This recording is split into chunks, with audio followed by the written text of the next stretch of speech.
to show you how I do my makeup with the Multitasker brush. I'm going to start with my contour, and I like to do this just to show you guys like placement purposes and to show you just how easy it is to blend everything together. Slap it on and have it be messy and have it come together.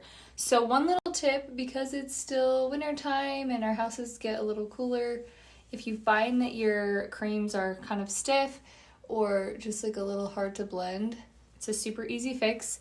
You can take your blow dryer and run it over your creams just in the compact like this and quickly heat them up. Obviously don't like melt them down to a liquid, but you can just run a blow dryer over it and it'll heat them up.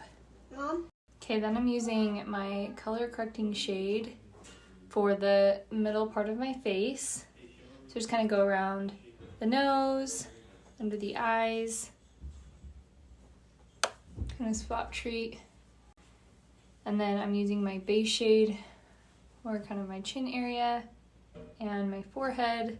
And then I use the concealer shade along my jawline because I'm just a lot lighter right here. I don't have a lot of color pigmentation, don't need a lot of coverage. And then I'll also just pop that concealer on the inner and outer corners of the eyes. You can even just do it right down the center of the nose as well.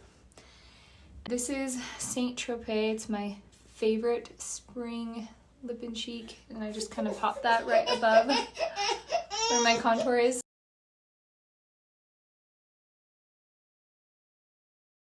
Okay, got it all blended, and we're gonna just do a quick little lip and cheek. This is Plum. And then I like to add a little Saint Tropez. Saint Tropez. Do just a little illuminator.